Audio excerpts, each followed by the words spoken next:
Sam Logue here for irishboxing.com. Delighted to be joined by Emmet Brennan, former Irish Olympian, 2020 Olympian, and about to make his debut this weekend on the MHD show in the Europa Hotel.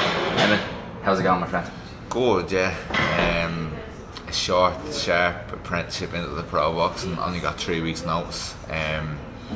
But yeah, look, I've been training for the last year for this. I've done all the groundwork in the back, and I only talking to you earlier, like the second you get a little bit of a goal and an end date, training just intensifies. Weight starts to come down, you start to sharpen up a little bit because you have that end goal. So yeah, I'm pushing to get going now on July 1st. Yeah, absolutely. So it was pretty short notice, right? How did the opportunity to box on Mark Dunlop's show come about? Because obviously, and we'll touch on this a bit later, there was plans maybe to go to America, and you've signed with a new manager now, and Darren Barker, but we'll touch on all that individually. But how did this kind of come up on short notice, and whose idea was it? And just talk us through it. Yeah, so we were just looking we were basically looking to make a debut on the show, so we've reached out to a few promoters previously. Katie Taylor show would have been perfect. Then Michael Collins came up. Both of them, there was no slots on either show, and probably rightly so, because you got to go build your record before you get a chance on the big show. So we're just looking for smaller shows and just looking for somewhere to get off the ground, get the first fight out of the way. And Mark had a show, so we reached out to him. Initially he didn't have a slot on the show, but Tommy McCarthy, he was supposed to be on it, but then he was training over in Australia. I think he was helping a cruiserweight get ready for one of his. Yeah, he was helping him get out. So yeah, it was him. It was that Jay Abtaya, yeah. So the opportunity just came up. Darren got in touch with Mark, and yeah, just literally came overnight. Class. Yeah. That's brilliant. 3 weeks notice, but it's sometimes nice, like to go back to what you said, when it's kind of 3 weeks and it's really close. It's kind of like this motivating thing, isn't it? It's like, right, I need to kick into gear now, and it's almost subconscious. You just kind of click into gear. Right, I'm almost there now. Bang, you know what I mean? You don't have so much time to think. Yeah, and as I said, I've been training for the last year. Since I came back from America last year, I've been getting ready for something like this. Yeah. We also knew in the background that it was going to probably be an opportunity like this, because we were just trying to get on any show. Didn't matter where it was, and we just wanted the box. Talk to me about your opponent. It's Angel EMILOV from Bulgaria. 11 wins, 50 losses, 3 draws, but we're only talking off camera that he looks like a pretty live operator, actually. Yeah, he's a bit different to most journeymen in terms of he actually comes forward, he comes to fight. When you look at his record, when I first looked at his record, I actually didn't even want to fight him. I was saying 50 losses, 11 wins. Same for me, there's no really point in starting off against a guy like this. Then I had a look at him on YouTube. He comes to fight, he's a live wire. He had 3 draws in the last year, he won his last fight. The losses are all against really, really good opponents. That are all, a lot of them are signed now to major promoters, so he's not bad to start off against. You have to be on your A game. When I've looked at him on YouTube, he's coming to fight.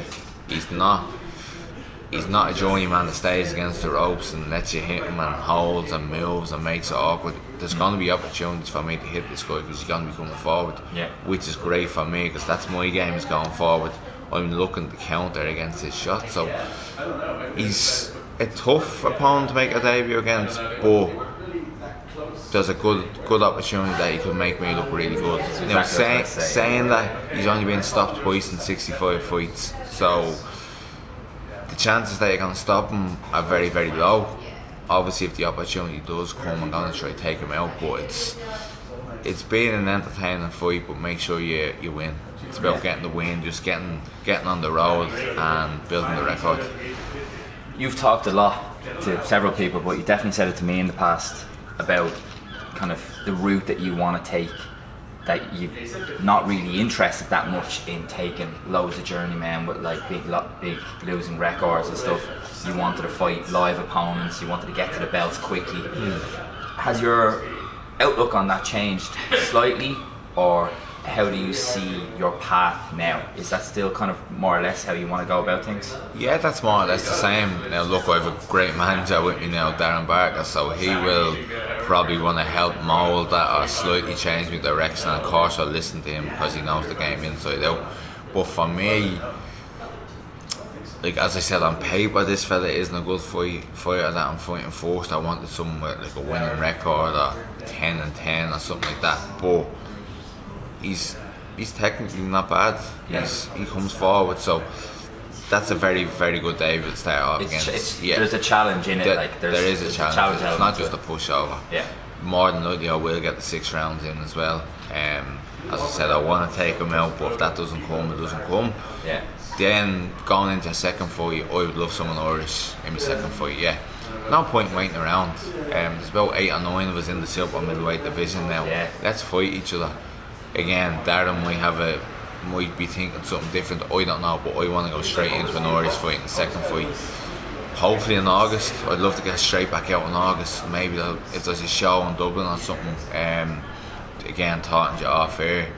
Didn't get a lot of tickets for this fight. Only got like 120. They're all sold. I would love the opportunity to actually see what my selling power is in Dublin with 6 or 7 weeks notice that I can actually try build the fight, because I've been pulling back on selling tickets for this fight. Sort of putting a few people on the wrong finger and saying come to the next fight. But being a professional boxer, part of it is being a businessman, part of it is trying to sell yourself and sell a fight and get as many people in.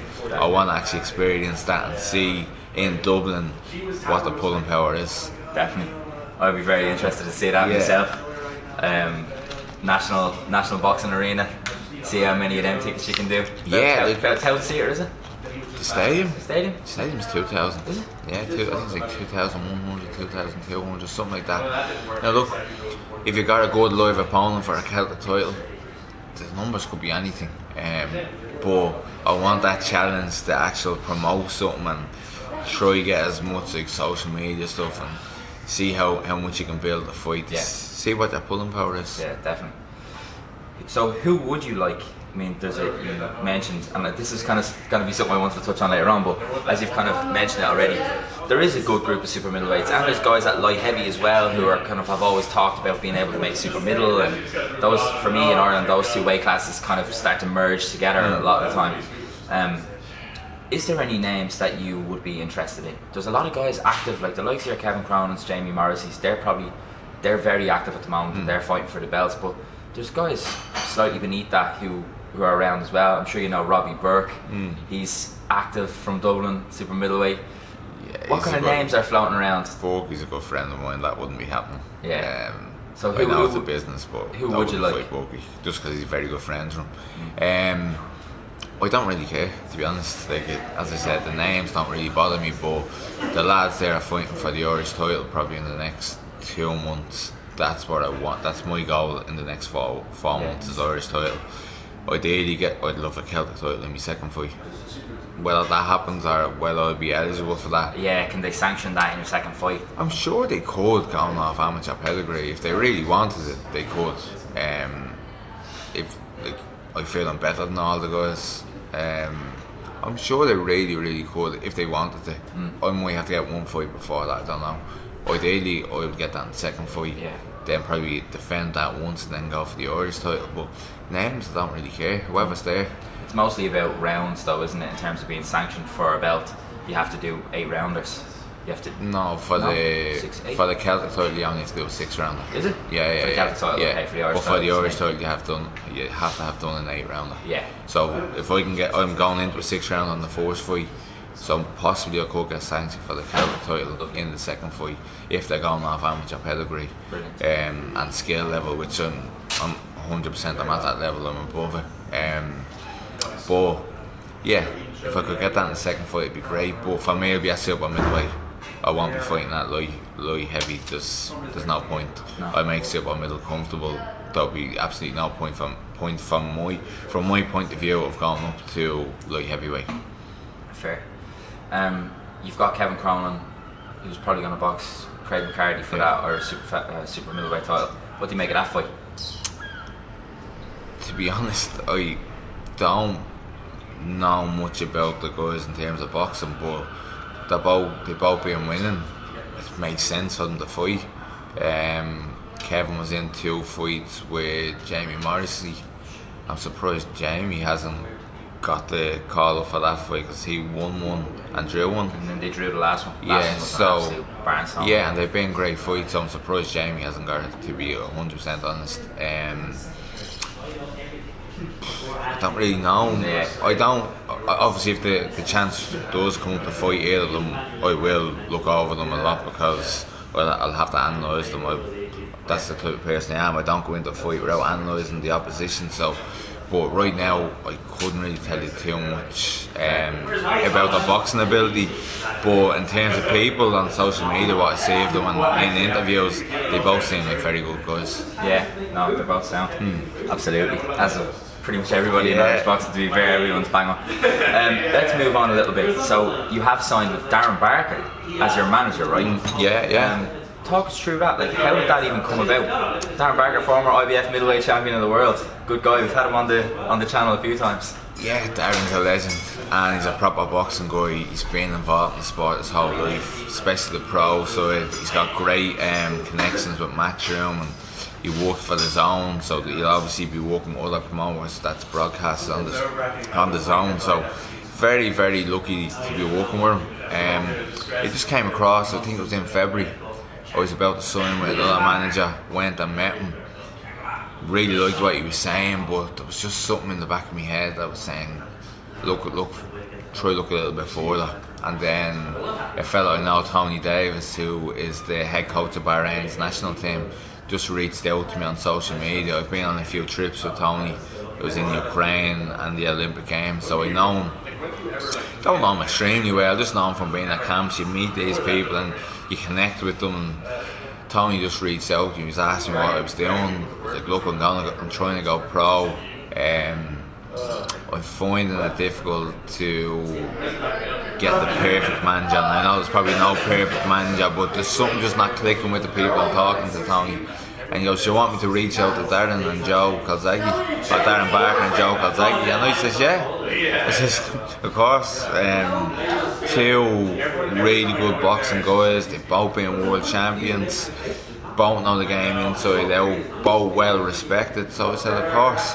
So I went off to London then, met Darren, clicked with him instantly. Really, really trusted him. Really liked what he was saying to me. He wasn't naive either about my age. He was like, look, we gotta get in, get the show on the road, get out in 5 or 6 years, there's no hanging about. He was honest in what he was saying as well. So we met once or twice since then, and yeah, signed with them. And it's for me, I've got full trust in these guys that are directing my career, and you need that because it's a business. You need to trust the team behind it. It's all about the trust, isn't it? Yeah. So, who is it? Darren? Is Darren kind of with a management company, or what? How is that kind of working in the background? Yeah, so him and Joe have that management company together. Him and Joe have yeah, it's the 2 of them. They have their own management company. Okay, brilliant. So yeah, it's unbelievable. But they can't fight for you. I still got to do the business in the ring. Absolutely. And I know Darren can open doors for me, but if I'm not doing the business in the ring, I'm not selling tickets, and I'm not getting a presence and a profile behind me, there's only so much he can do, and there's only so much Joe can do. I need to go and give them the goods for them to go to the big promoters and say, well, look, actually, this is what Emmet can do. Give him a chance on this show, give him a chance on that show. But until I actually show me worth, there's not really a lot they can do. So that's why we're starting on July 1st, and we're trying to get the presence behind myself and get the show on the road. And hopefully, them being big names, they can kind of promote you as well through their social media channels and stuff. Well, bigs up your name through their name, and like. Yeah, well, that's what a manager does. A manager only doesn't try and negotiate for you and work for you. They also got to try to build you, and that's what these guys can do. You must be excited though about the kind of links with Matchroom and stuff like that. You know, he's like a good mate of Eddie Hearn's, and there's like, there looks like as long as you do the business, there could be really, like, it could be easy to slide in the back door there into like into a matchroom show. And you're talking there about an Irish title, like you're talking about Katie potentially fighting in November. So November, I think they're talking now. That's something that I'll have a word with Darren about. You can't knock me on that card. You can't. Like, look, we tried to get on the last one. I had 0 fights. I hadn't fought in 2 years. I know the Olympics was 2 years ago. So it's hard to go to matchroom and say, can you give Emmet a chance when they don't know me worth? I haven't fought in 2 years. I'm coming back off an injury. Now potentially by November I'll be 3-4-0. I'll be Celtic champion. We can say, well, look, put an Irish title fight on this big show. You have to have, like, well, you don't have to have, but it'd be good to have. It'd be massive for the card. Yeah, it'd be massive to have an Irish title fight. 2 Irish people going head to head in the division that has the highest volume of boxers. A division that people are saying it's a very, very, very tight and close division. I think I'm top of that pile. Is that including Paddy McCrory and Jay Quigley, who are both at super middleweight? I would fancy myself against these guys. The chances of fighting them is they're a bit further off at the moment. Like, look, both good guys again. They're not at domestic level, but 2-3 years down the road, if we're all still going good, them fights could be made. Yeah, they would be good fights.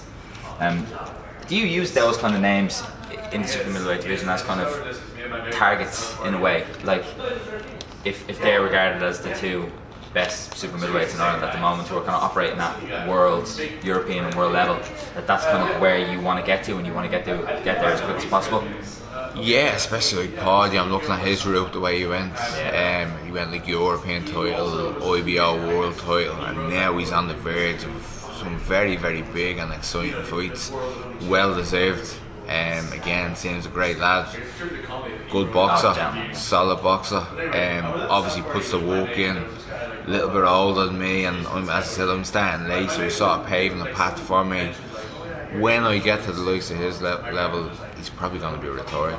I'd imagine. I'd imagine he's headlining the failing now, so he's probably he'll win that, and then he'll look for a few big money fights and push on for a world title. So the likes of him and Jason Quigley fighting me in the next 2 years, it's not going to happen. It's unlikely, because it's not going to happen. Why would they? They're pushing on for big money fights. I offer them absolutely nothing. I'm not naive. But in 2 years I could be in their position. Yeah. Then a fight for them could be more lucrative, or could mean a lot more. If things were to match up in the sense that they were starting to come back down the ladder as you're rising up, it might match up. Yeah. Where there's a few quid to be made for everyone involved, and you can have a big show or whatever. Yeah. But right now, I'm not even looking at them boys. I'm looking at. But you see, that's where you want to get to. Yeah, 100%. There's no point in going into the sport. I'm not putting any badness on the Celtic or Irish title, but you want to win them on your route to getting up to world level. Yeah. That's part of. It's like if a British fighter is going for the world title, they'll normally go like Southern area or wherever. Then they go probably like English, British. It's the Irish route. It's like Celtic, Irish title. Then you look at Europe. Then you're looking at world level. Maybe the EU title. Then maybe you go to EBU. Yeah. So that's up for Darren to try and map a route out for me. But in my head, I'm just thinking Celtic title, Irish title straight away, and then we'll reassess where we are at the end of the year and try make a route probably for the European title. Class. Who's going to train you? At the moment, Philip and Jimmy, some amateur coaches. Like, I've been with Jimmy since I'm 10 years of age. Knows me inside out. Knows exactly how to coach me in the corner. Knows exactly what to say before a fight. If anything goes wrong, he knows how to change the game plan. Philip, I've been with the last 4 or 5 years, similar to Jimmy. He's learned a lot about me. We train. I've been back in Dockland since the Olympics full time, so we're training full time there. For this year anyway, it's going to be with the amateur coaches, and then going forward, I'm going to need something a little bit more full time. So we'll decide between either London or New York at the end of the year. Okay, so New York's still on the table. No, New York's could still be on the table. Was there any chat with Darren about possibly him training you? It's like he doesn't have the time. He doesn't have the time. I think that's why he went into management. although management is full time, coaching the boxer, you literally have to live and breathe it 24/7. Yeah. And he also has the zone role. I don't think he had time for coaching. Very difficult. But there could be a link there to the matchroom gym, Tony Sims. Could be. In Essex. What we'll do, I've been back and forth from London, so I'll continue to do that over the next few months, and then, like, for me, it's just about getting that Irish title. Once I have the Irish title, I can reassess where I am, decide whether it's going to be London or New York. But full time in Dublin at the moment doesn't seem a realistic avenue. Okay. Because the boxing isn't really full time, especially on the pro side of things in Ireland. And if you want to grow, again, I don't have the time. I don't have 3, 4, 5 years to build myself up. I've got to be in now of this game in the next 5 or 6 years. So I'm going to have to make a decision in the next 5 or 6 months where I'll be based out of. And has there been no pro coaches in Ireland that you've had discussions with or thought about maybe going down to do a few sessions with? No. Obviously you got like Packy Collins, you got D Walsh in the north, you got Pete Taylor and... if I was going to stay in Northern, I'd be staying with Jimmy and Phil. Yeah. Fair enough. I wanted to move on to what the story was with the New York plan, because that's kind of, you were fully set on that the last time we talked. It seemed like that was the way it was going to go. You were talking about John Duddy and he was going to train you, and you were going to live out in New York. It seems like that's still there as a maybe slightly more peripheral, like that's an option still, but maybe not full steam ahead on that train anymore. What's kind of happened there? Yeah, it is still an option for me. It's an option.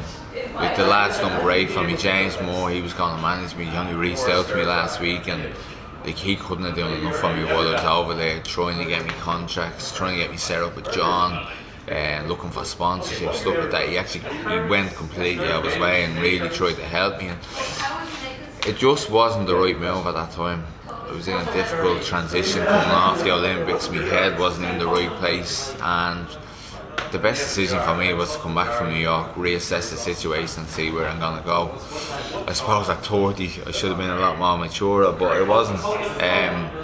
At 32 I am a lot more mature. I was a head on my shoulders, so if I go back to New York, I know I'll never make the mistakes that I did the last time.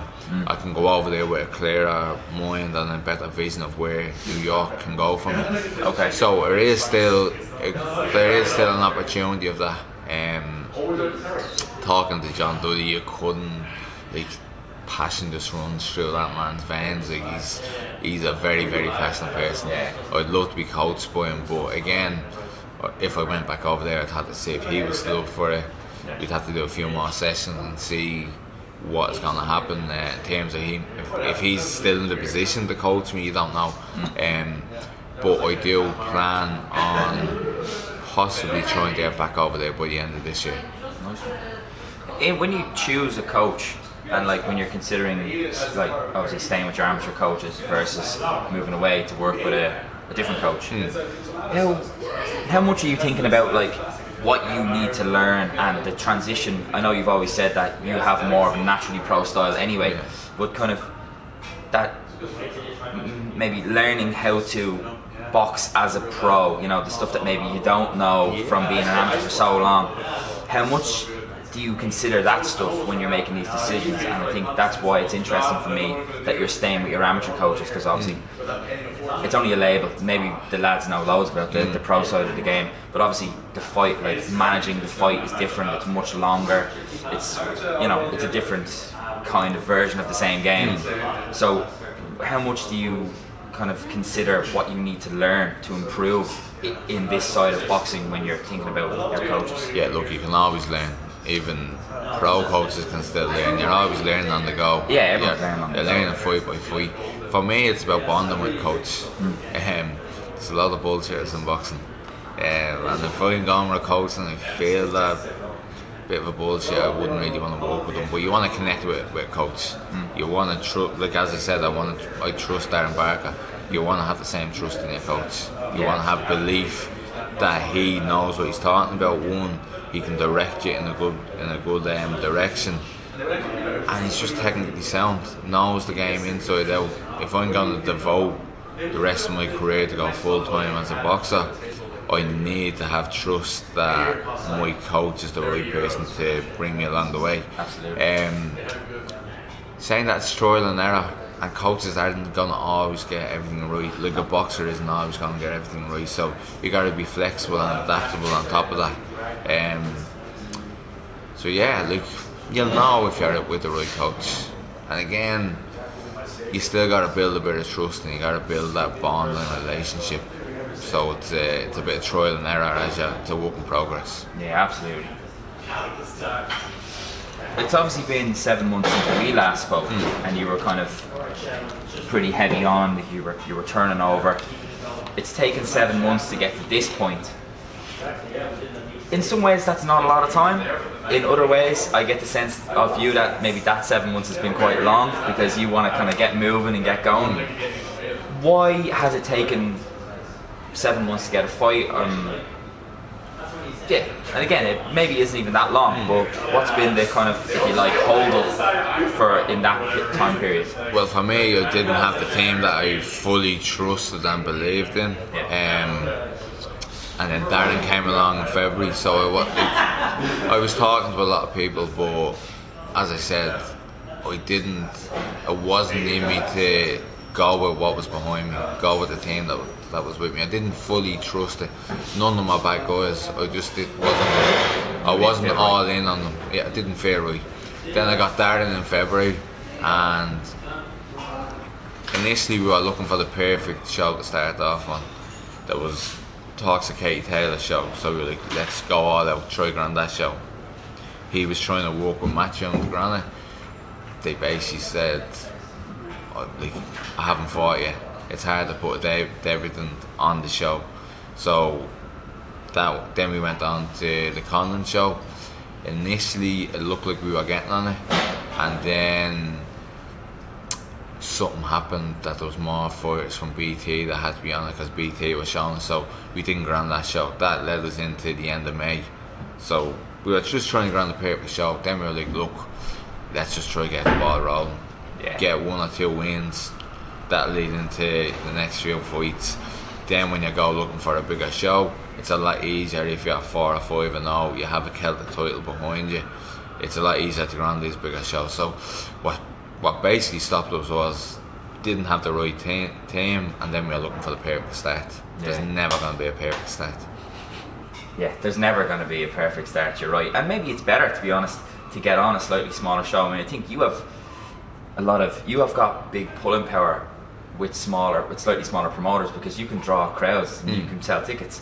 So in a way, like, it makes sense to kind of use yourself in that way. Like, you can sell yourself to these guys. You're saying, well, I can put me on your card and I can bring a lot of attention to your card. You know what I mean? I can sell a lot of tickets for your card. I know it's 2 years ago, but you still are an Olympian. Yeah. To have an Olympian on a small hall show is great for a promoter. Exactly. TG4 has shown this live. It's great for me to be broadcasted live, my debut. It's also great for the promoter to go to TG4 and say, well, look, we have an Olympian making his debut on the show. So they do get a bit of pulling power from it. And then they can say he's backed by Darren and Joe. So there's a lot. I do have a bit of pulling power going forward. Yeah, you've a lot of selling points there. Like. There's a lot of selling points. Again, going back to if we can get a fight in Dublin. Like, if I could get a fight in Dublin in August, I could really see how many tickets, the potential to see how many tickets I can sell. If you're up at like 300, 400, 500 tickets, then you can go to one of the bigger promoters and say, well, look, the evidence is here, he sold this amount of tickets. If you have a show coming back to Dublin, stick them on it, you're guaranteed. And again, that's without a big promoter. Yeah. If you have the big promoter backing you, them 300, 400, 500 tickets are going to go up to 600, 700, 800, 900 tickets. Yeah, I get you, 100%. I want to ask you a couple more things and I'll let you go. Yeah, not a bother. Did you watch Jason Quigley against Edgar Berlanga the other night, and what did you make of it? I didn't watch it. My bedtime is 10 o'clock, especially coming up to fight night, so I didn't get to see it. From what I heard and I seen highlights, it sort of played out the way I thought I would have played out. Like I thought Jason, like I think he was a big underdog going into the fight, like on the actual bookies odds. Yeah. But for me, it was a 50-50 fight going in. Jason is a lot better technically than Berlanga, a lot quicker, better at feinting, better at drawing the lead, and then he has Andy Lee in the corner, who was a master of the sport. So I thought it was going to be 50-50. I didn't know whether Berlanga's power was going to be the difference, and it seemed like it was. Judging by what people said, bar the knockdowns, it would have been a 50-50 fight that could have gone either way, and that's the way I saw it going in. He's going to get a lot of work from that fight because he's put it to Berlanga. He was in a 50-50 fight room. He's going to get a lot more work out, and he probably still has a chance of going on if he can get the right fight of being a world champion and fighting for a world title again. He's in a great position coming off that fight. Because as I said, the odds going into the fight were really in Berlanga's favour. To go and be in a 50-50 fight and probably only get beat because he got dropped a few times, it's definitely going to get him a lot more opportunities, and well deserved. Yeah, absolutely.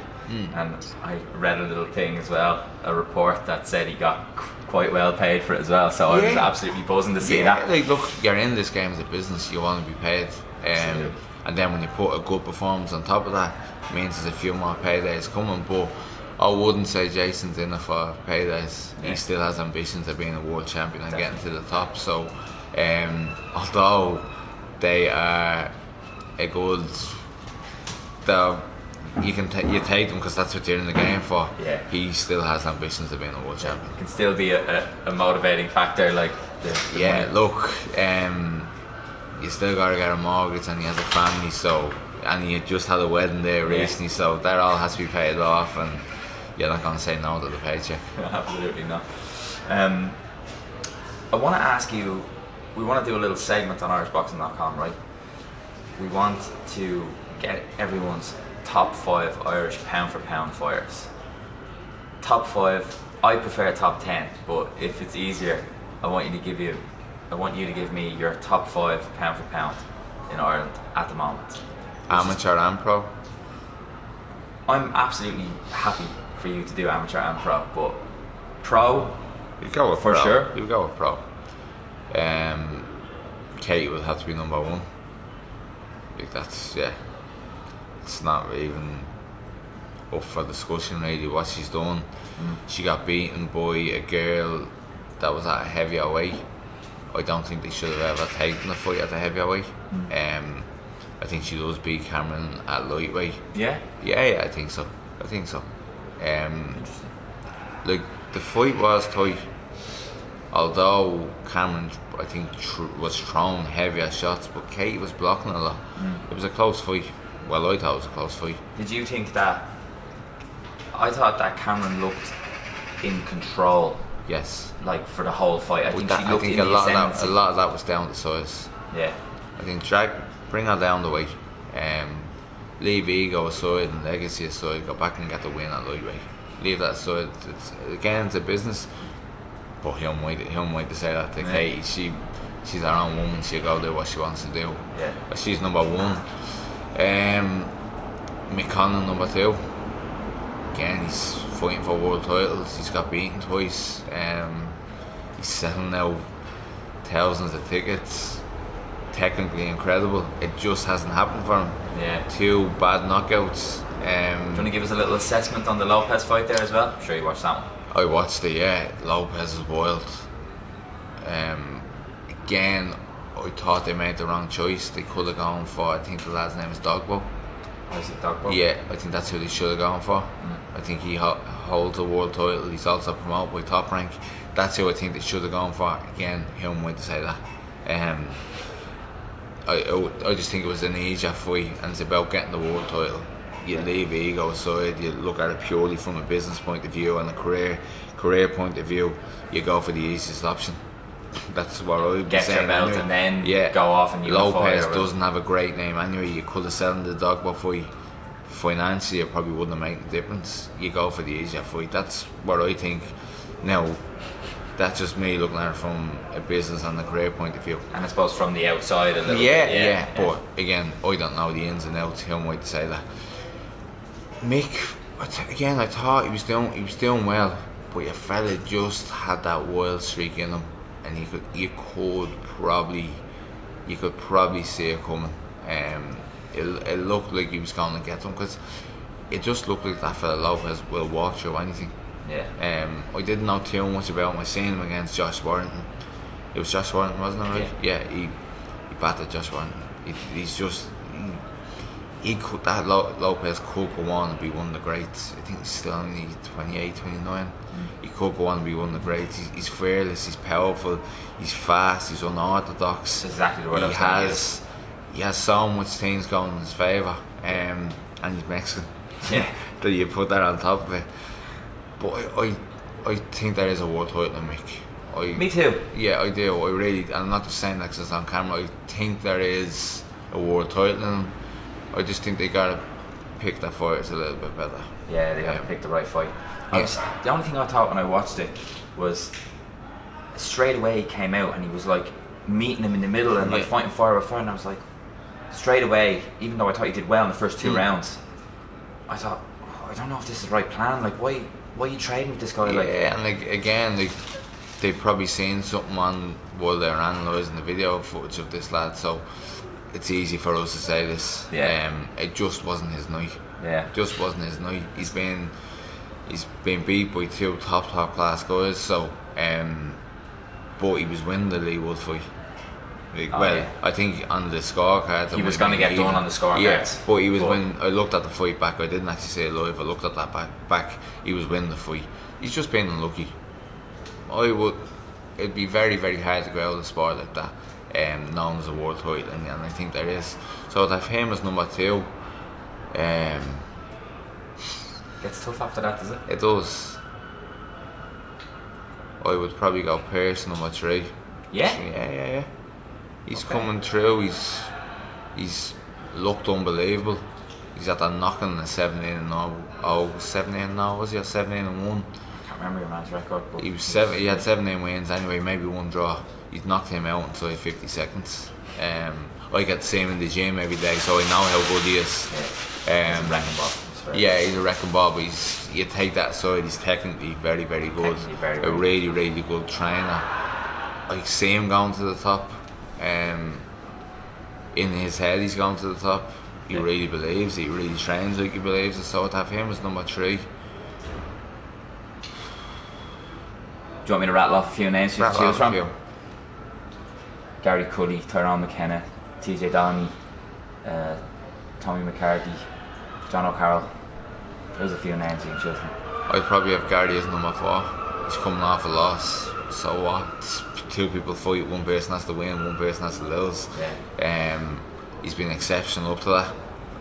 He got beaten again. I really believe in his mindset that he thinks he's the best, and I've seen him train on Instagram. I see his coach putting all the stuff. I believe he's a top class trainer. I believe that he believes in himself. There's a difference. Like a lot of people say on camera, like, come on, I can do this, I can do that. I really believe he does it, and he does the training to back her up. I think he'll come back. Again, it's easy for me to say from the outside. His body type isn't probably made for professional boxing, but up until the last fight, he's been exceptional. He really looks like he hits hard. People think they can get to him, and he knocks them out. So he has the speed and the power. So I believe, and he has Eddie Hearn and Matchroom backing him. They were able to open doors and get him probably easier routes than other people. So I'd have him as number 4. And let's mention Jason Quigley, Dennis Hogan, Spike O'Sullivan. So there's a few other guys knocked around there as well. Like, pound for pound is off what people have done, isn't it? It's not off what you're thinking their ability. It's tough, isn't it? Because how do you do it? Like, I always try to consider, like, what have they done and what is their actual like level? Like when you watch them box, who's doing good stuff? Like who looks good in the ring? I know that's very subjective, but I'm going off maybe like just the people off the top of my head. It's tough. Like if I was to go off people that I think that's going to make it, I'd probably put Kieran Malloy in number 5. I just think he's suited to the game. He's, again, I know him. Like I'm probably being a bit biased to him and Pearce because I know them. I know how hard they work. I know how hard they believe, how much they believe in themselves, and I know how good they are because I see them both in the gym. Paddy Donovan's another one. Paddy Donovan's another one. But then if you're going off me being unbiased, you probably have to throw Jason Quigley in there, and you probably have to put Dennis Hogan in there. Yeah. Because what they've done and where they've been, obviously they have a few years on the other guys. But yeah, so if you're going off what people have done, you're probably going Katie Taylor, Mick Conlon, Dennis Hogan, Jason Quigley, Gary Cully. Yeah. But then if you're going off me being biased and what I see people doing to the gym, you're going Katie Taylor, Mick Conlon, Pearce, Kieran Malloy, and Dennis Hogan and Jason Quigley. Yeah, Gary, no? And Gary, yeah. Like, look, it's so hard to call. It's hard to call. They're all doing. Look, they're all in a position that I would love to be in. Yeah. I'm not in that position. Not envious of them, but it gives me something to work towards. They're all killing it. They're all making money out of the game. They're all boxing on big shows. They all probably have got good sponsorship behind them, good profile behind them. Pound for pound means fuck all. Yeah. they're all living the dream and they're going after it. Like, to be a full-time boxer is not an easy job.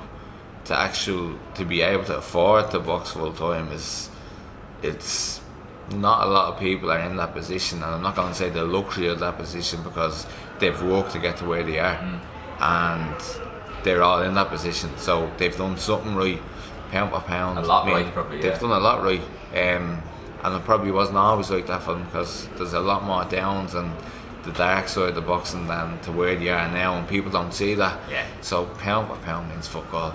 Just forget what I said for the last 10 minutes. It means fuck all. Like, they're all in a position where they probably dreamt of being 5 years ago, and they're in that position now. Yeah. So forget about pound for pound. I get you.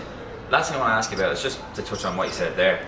The financial aspect is something that a lot of people don't realise. Like, I think to the layman, and this is one of the nice insights that say I've got even just from being involved in the sport a bit and getting to talk to the likes of yourself, is when the term professional boxer gets thrown around, people think money. They think of like Floyd Mayweather and people like that, oh, you must be making loads of money. No. Most professional boxers, especially in a country like Ireland, lose money to fight. Yeah, or at the very least, they don't get paid to have fights. What's that situation like for you? How are you with sponsors and stuff, and how important is it for you to get those things aligned at the start of your career now, so that you can kind of manage being a full-time boxer? Well, before I start, I'll thank my sponsors. So Robus Lighting, Alpha Mechanical, and Novum Refrigeration, and then Fight Or Dublin. So them 4 have come on and sponsored me for this fight. Without them, I would have been snookered in terms of finances because I would have been losing a lot of money on this fight. Yeah. I'm getting a small purse and I have the sponsors on top. Still, I'm probably breaking even, maybe losing a little bit of money when you think of I went over to England, went to London for 4 days about 2 weeks ago, then I went over 2 months ago, then medical bills, license bills, paying for opponents, all the stuff, all costs money. Losing work, I haven't worked in 2 weeks, took 2 weeks off work for this fight, so the cost of me actually fighting on this is upwards probably around 6,000. Then paying for the opponent, we're probably talking up around 12 grand this fight is costing. Without sponsors, it's not possible. Yeah. So that's my probably goal now, is to get a few full-time sponsors on board over the next 3 to 4 months. That's going to allow me to train full-time or near enough to full-time as possible, because without them there's no really point in going into the game. Now I think I'm in a position that I will be able to get some full-time sponsors.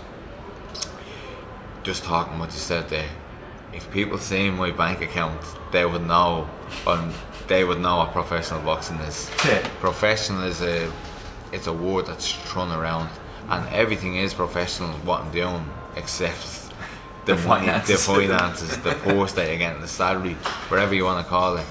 It's not professional. It's but these are small sacrifices to. We talked about Jason Quigley, Paul Crawley, Michael Conlon, Katie Taylor. These are small sacrifices that I have to make, whereas in 2 years I hope I'm making great money out of horses. I hope I'm selling out arenas. I hope I've got huge sponsors behind me, that these sacrifices, especially financially at the moment, are going to be worth it in the next 2 or 3 years. Yeah. That's what I risk all for. I risk all, one, to see how far I can go in the sport, and two, can I make myself financially stable in the next 3 or 4 years? That's the goal. I don't care what anyone says. It's a business, and I do want to be Celtic champion, Irish champion, European champion, world champion. I want to be all those, but if it's costing you money, it won't happen, because you'll have to work on top of it. So yeah, without sponsors, there is no boxing. You go to any boxing show, see a Katie Taylor show, bar Katie and probably bar Katie on that show, the rest would have needed sponsors to get them to where they are. Oh yeah, absolutely. Like, she obviously done so much in the amateur side of things that she was straight into like a she big would have been contract great, and and deservedly so. But the rest was, we need sponsors to build us along the way. Yeah, absolutely, man. Absolutely. Emmet, I'm going to leave it there because I've taken about 45 minutes of your time on this Monday afternoon. Thank you very much. You fight this weekend, July 1st, in the Europa Hotel on Mark Dunlop's card. Close Encounter, I believe it's called. Yeah. Colin Murphy's headline and right against Liam Gaynor for the Irish featherweight title, I think. Should be a tidy little fight, that one as well. Look, best of luck. I unfortunately can't be there because I'm away, but I look forward to seeing it on the. It's live on TG4, so for anyone that didn't get a ticket, look at it live. But this is only the start. As I said, was fighting a little bit outside of Dublin. A bit of luck in August, we can bring boxing back to Dublin against an Irish opponent. It'd be great to get a fight in the stadium, and as I said, see how many tickets I can actually sell. Absolutely, man. And we look forward to it. Emmet Brennan, thanks very much for talking to IrishBoxing.com. Best of luck this weekend. We wish you all the best going forward, man. Appreciate it. Thanks very much. Cheers, bro.